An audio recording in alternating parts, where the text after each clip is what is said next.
soin de toi, maître. Heureuse est la mère qui t'a porté et allaité.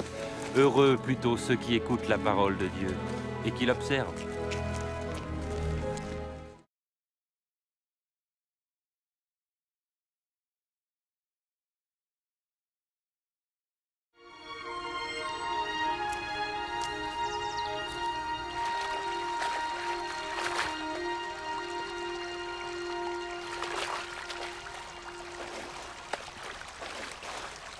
Apprends-nous à prier, comme Jean l'a appris à ses disciples.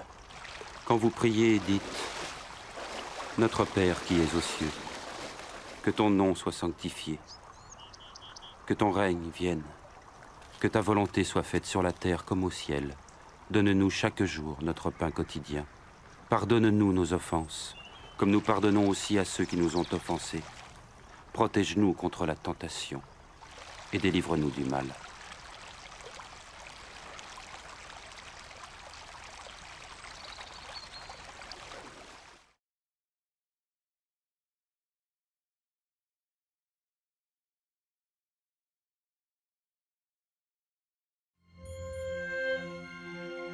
Dans les Saintes Écritures, Dieu déclare que le Messie viendrait pour être le sauveur du monde. La vie de Jésus prouve qu'il est bien celui dont les prophètes avaient parlé. Ésaïe a prophétisé que la Vierge deviendrait enceinte et qu'elle enfanterait un fils. Des siècles plus tard, la naissance de Jésus accomplissait cette prophétie.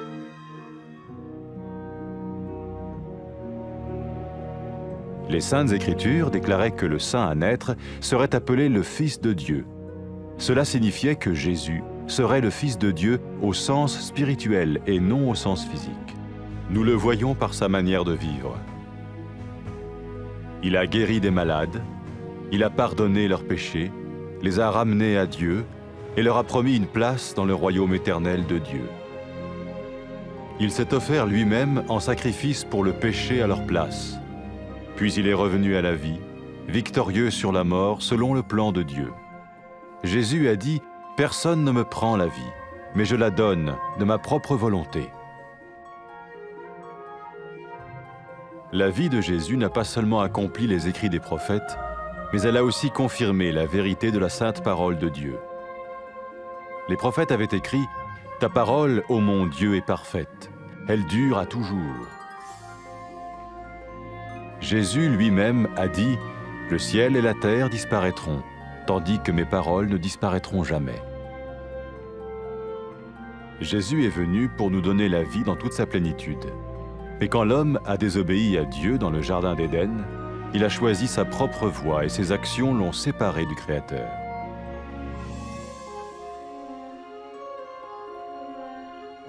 Les Saintes Écritures déclarent que tous sont péchés et que le salaire que paye le péché, c'est la mort. Il s'agit de la mort spirituelle, éternelle séparation d'avec Dieu. Mais tout comme Dieu a donné un bélier pour qu'il meure à la place du fils d'Abraham, ainsi il a envoyé Jésus, le Messie, mourir à notre place. Sa vie, sa mort et sa résurrection restaurent la relation entre Dieu et tous ceux qui mettent leur confiance en lui. Maintenant, non seulement Jésus pardonne les péchés de ceux qui le suivent, mais il les sauve aussi du jugement éternel de Dieu. Ils sont sûrs d'aller au paradis et de vivre avec lui pour toujours. C'est cette vie et cette liberté de la culpabilité et du pouvoir du péché que Jésus offre à chacun aujourd'hui.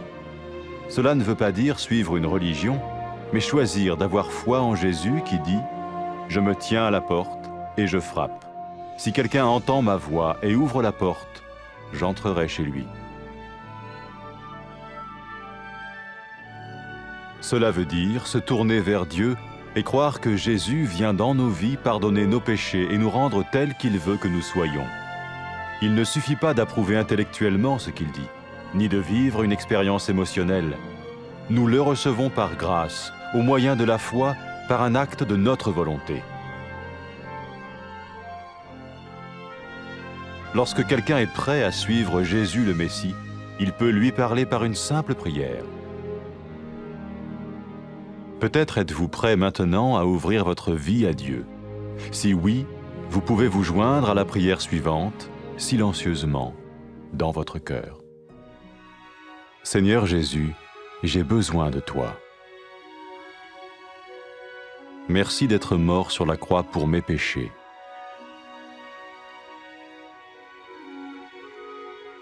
Je confesse mes péchés et je m'en repens.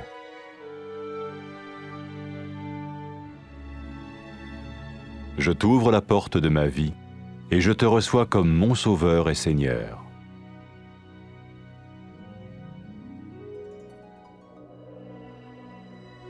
Merci de me pardonner mes péchés et de me donner la vie éternelle.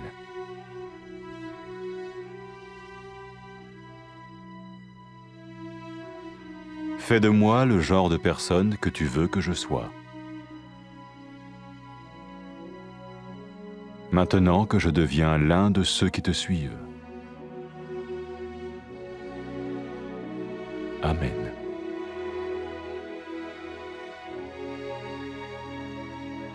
Jésus a dit à propos de ses disciples, « Mes brebis écoutent ma voix, je les connais et elles me suivent. » Pour expérimenter la vie en abondance promise par Jésus, ceux qui le suivent parlent à Dieu chaque jour dans la prière et lisent ou écoutent sa parole. Ils parlent de lui à d'autres personnes et rencontrent régulièrement ceux qui l'aiment et le suivent. N'oubliez pas sa merveilleuse promesse. Tout pouvoir m'a été donné dans le ciel et sur la terre.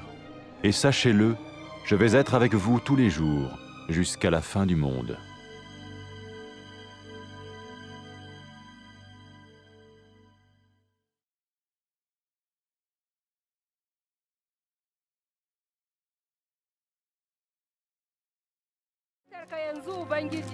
Mai murna ce mahaifiyarka da ka sha mamanta.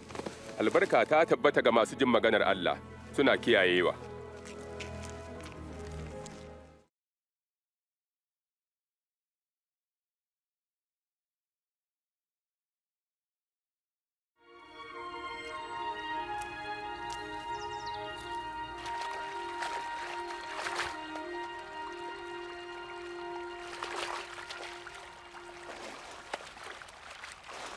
Koya mana addu'a yadda Yahaya ya koya wa almajiransa. Idan kuna addu'a ku ce, Ya Uba da ke cikin sama, a tsarkake sunanka, mulkinka ya zo, mulkinka ya tabbata a sama da ƙasa, ka ba mu abincin yini, ka gafarta mana laifofinmu gama muna gafarta wa duk wanda yake mana laifi, kada ka kai mu wurin jaraba, amma ka cece mu daga mugu.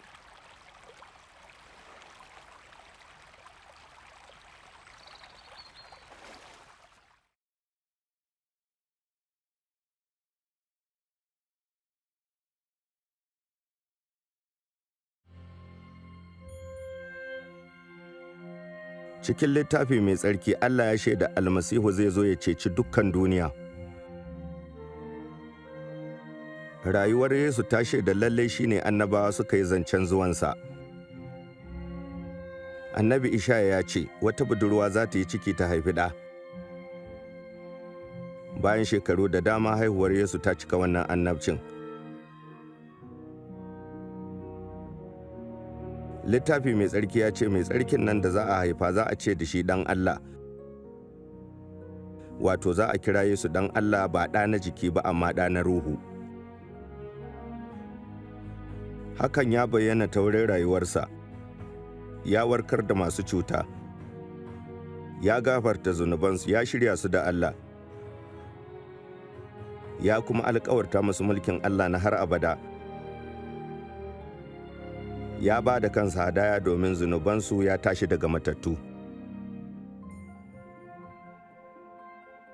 Yesu ya ce, ba mai karɓe mini rai don kaina nake ba da shi. Rayuwar Yesu ta cika annabcin annabawa ta kuma ƙarfafa gaskiyar maganar Allah.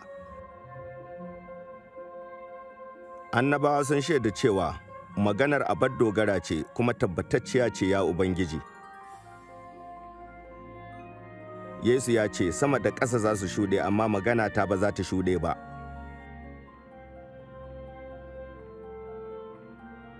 Yesu ya zo ya ba mu rai a yalwace. Ganin yadda mutum ya yi wa Allah rashin biyayya a gonar Adanin, mutum ya zaɓi bin hanyarsa wadda ta raba shi da mahaliccinsa.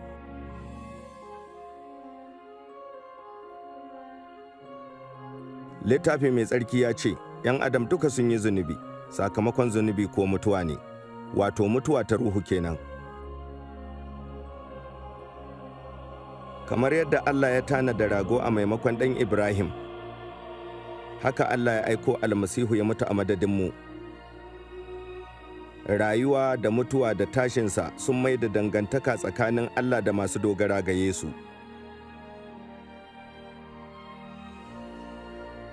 Yanzu masu bin Yesu ba gafarta zunubansu kadai aka yi ba, amma an cece su daga hukunci, an tabbatar musu da shiga aljanna. Rai da ‘yanci daga ikon zunubi ne Yesu ke ba kowa a yau. Ba bin wani addini ba, amma ana zancen gaskata Yesu wanda ya ce, "Gane nan tsaye a bakin ƙofa ina ƙwanƙwasawa." Kowa ya ji murya ta ya buɗe ƙofar sai in shiga wurinsa.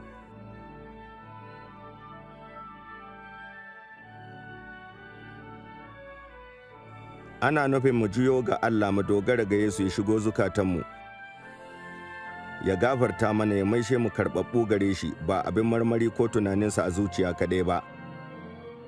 Karɓarsa za mu yi da son ranmu ta wurin alheri saboda ban gaskiya. Duk wanda ke so ya zama mai bin Yesu almasihu zai iya magana da shi cikin addu'a.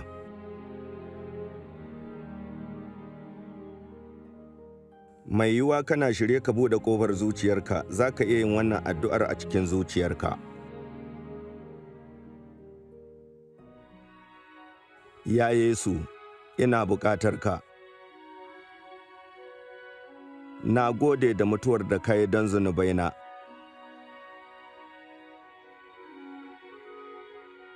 Na furta zunubaina da roƙon gafara.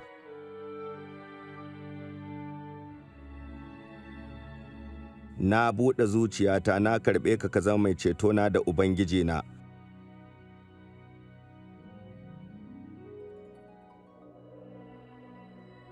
Na gode domin gafarar zunubaina, ka bani raina har abada.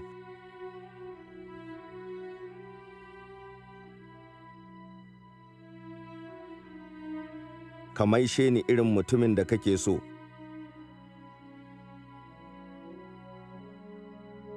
Yanzu da na zama cikin masu binka. Amin.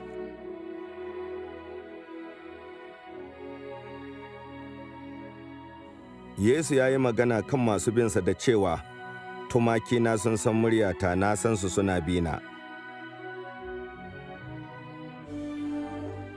In masu bin Yesu suna so su samu rai da ya alkawarta, dole ne su yi addu'a, suna karatu da sauraron maganar Allah kullum, su yi ta zumunci da juna, suna shaida shi ga wasu.